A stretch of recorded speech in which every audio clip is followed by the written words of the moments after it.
Representatives, mga mamatay na sana kayong lahat na bahaan kayo ng kidlat. Super ang pangbababoy at panggago nyo sa mga Filipino. You're treating us like an idiot. Like you don't have access to information. You're treating us as someone as imbecile. Kaya nga namin sumugod ngayon at sundugin ang mga kaluluwa nyo dahil nabilong kayo sa impyerno, mga ina nyo.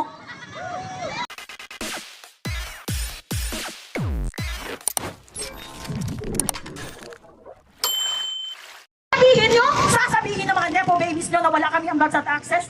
We are taxed heavily.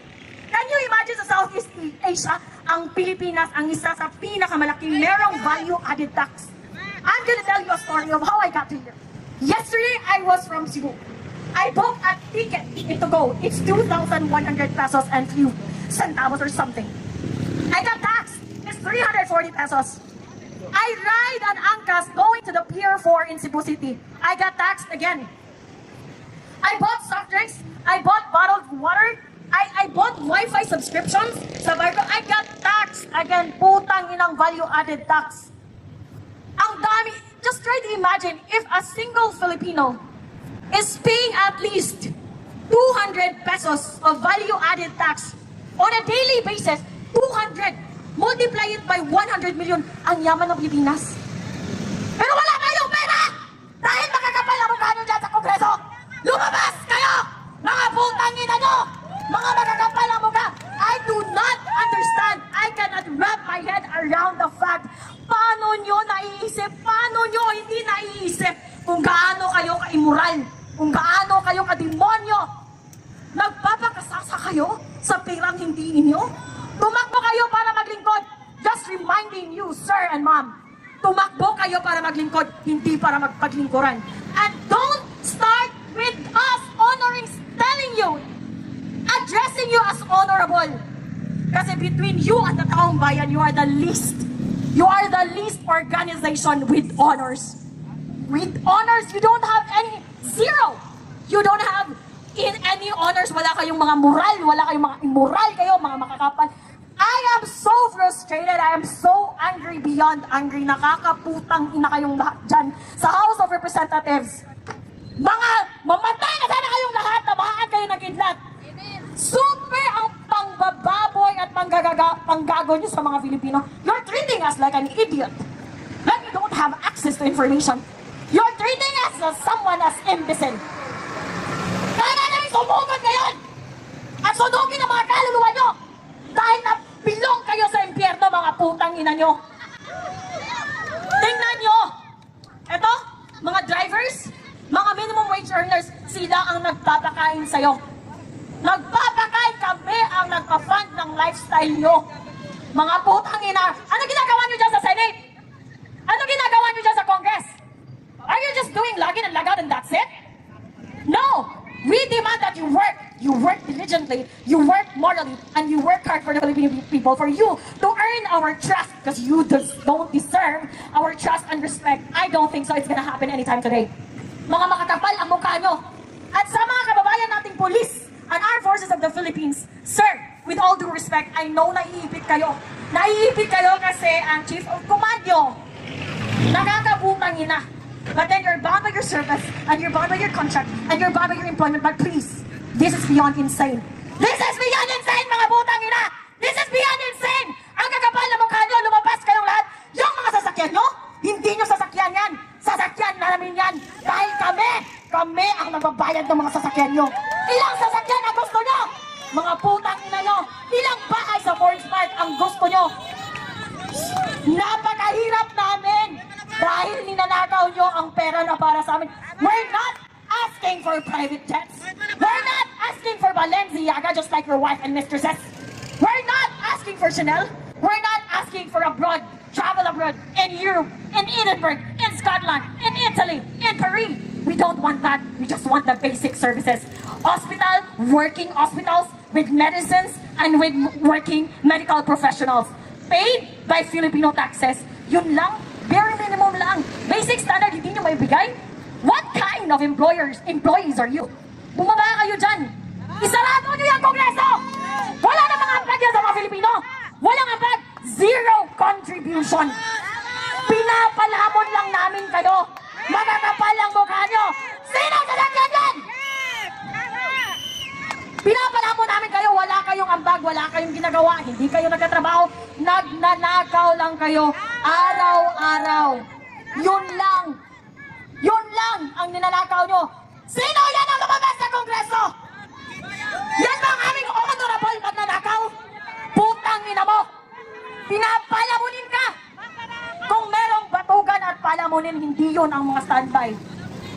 Ang palamunin at batugan ay nasa Kongreso. Mga putang ina ang kakapal ng mukha. Magmi-meeting kayo sa Malacanang? Mag-order kayo ng buffet, ng steak, ng caviar, and for what expense? From our hard-earned taxes. Ikaw, sir, you're working hard. Pera mo ang ginagasto ng mga putang inang ito nang nasa Kongreso. Isara nyo yan! Isara nyo ang Kongreso! Walang abad yan sa Pilipino! Putang ina! Harapin nyo kami dito! Harapin nyo mga coward kayo, mga coward, mga walang bayag. Mga walang bayag. Nagtatago kayo sa inyong mga security. Nagtatago kayo sa House of Congress. That is our hard-earned. That building, we paid for that. Those cars, we paid for that. Maybe even the air you fucking breathe, we paid for that. The very least that you can do is to provide the basic services for ordinary people. Yet, you are so fucking incompetent that you don't know how to do that. Para kayong kaklase ko ng elementary. Andun sa klase, hindi nakikinig, bobo na nga, hindi ba nag-aaral, pumupunta lang sa paaralan para sa baon. Bakit ganyan ang mga kongreso natin? Bakit ganyan ang mga congressman natin, mga putang ina? Ito ang pakiusap ko sa mga kababayan ko. Dalawa, I have two requests from my fellow Filipinos. Una, please, let's have a fucking standard when it comes to voting. Tingnan nyo si Lito Rapid. Quiet as a mouse. Hindi namin binoto yan. Tingnan nyo si Risa Ontiveros. Diba? Ang ingay. Nakakarindi. Pero flood control projects, she's quiet as a fucking mouse. Okay? Eto, viral to na video ko. Tito Soto, my God, dear, I'm here. I'm finally here, Tito Soto. I'm here. And I'm gonna say it again. What makes you qualified to become the Senate President? You don't belong there. You belong in Itbulaga. You cannot even create a simple, cohesive, concise introduction. How are you gonna enforce, amend, approve laws? Being a politician is very technical. It's being very technical. Kapag bobo ka, umalis ka na dyan. Well, anyway, sabi nga nila, intelligence is limited. Stupidity is endless.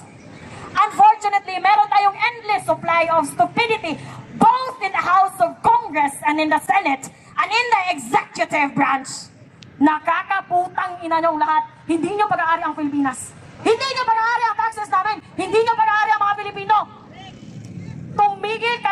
Tumigil kayo, bumaba kayo, isauli nyo ang mga perang ninakaw nyo. Matanong lang, nasaan na si Martin Romualdez? Balita ko raw.